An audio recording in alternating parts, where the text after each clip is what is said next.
दोस्तों, स्वागत है आपका समाचार दर्शन में।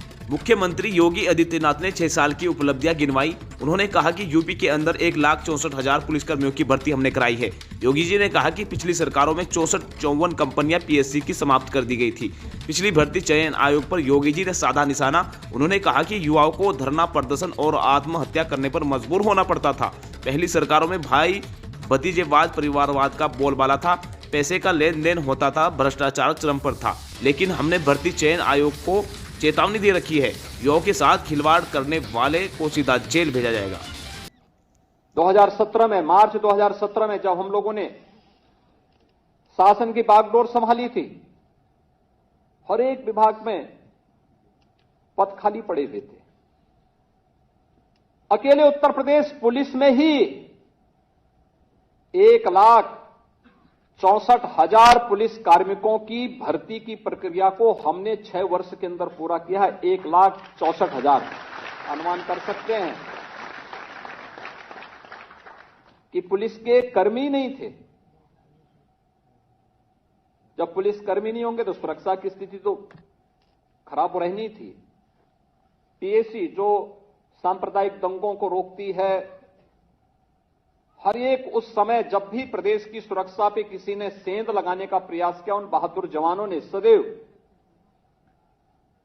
अपनी जान की परवाह किए बगैर प्रदेश की सुरक्षा में सेंध नहीं लगने दिया। 54 कंपनियां पीएससी की समाप्त कर दी गई थी। भर्ती नहीं हो रही थी क्योंकि भर्ती की प्रक्रिया, चाहे वह शिक्षा का हो, चाहे वह सुरक्षा से जुड़ी हुई हमारी पुलिस महकमे का हो या विभिन्न विभागों का हो, ये भर्ती इसलिए नहीं पूरी हो पाती थी क्योंकि भर्ती की प्रक्रिया प्रारंभ होते ही एक तो जितने भी आयोग थे उन सभी चयन आयोगों के ऊपर प्रश्न चिन्ह लगे हुए थे।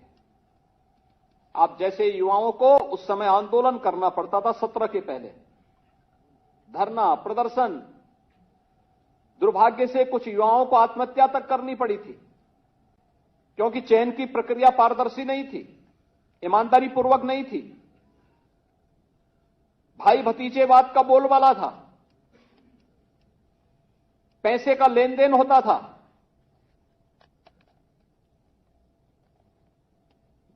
कुछ लोगों के घरों से सूची बन करके जाती थी। जो योग्य लोग नहीं थे उन्हें आयोगों का अध्यक्ष बनाया गया था। जो स्वयं योग्य नहीं है वह आयोग का अध्यक्ष बनेगा तो आयोग की कार्य पद्धति पर प्रश्न खड़े होंगे ही। और पिछले 6 वर्ष के अंदर आपने देखा होगा किस पारदर्शी तरीके के साथ, क्योंकि हम लोगों ने पहले ही दिन इस बात को कह दिया था। जब विभिन्न आयोगों के साथ मेरी बैठक हुई थी, मैंने इस बात को कहा था, मैंने कहा अगर यूपी के किसी नौजवान के साथ कोई भेदभाव हुआ, उसके जीवन के साथ खिलवाड़ हुआ, तो याद करना खिलवाड़ करने वाला अपनी पूरी जीवन फिर जेल के अंदर सड़ाएगा और जेल के अंदर हम उसे इस स्थिति में पहुंचाएंगे कि आने वाले समय में फिर वह उसके खानदान का कोई व्यक्ति सेवा में, शासकीय सेवा में या किसी इस प्रकार के आयोग में आने का फिर साहस नहीं कर पाएगा।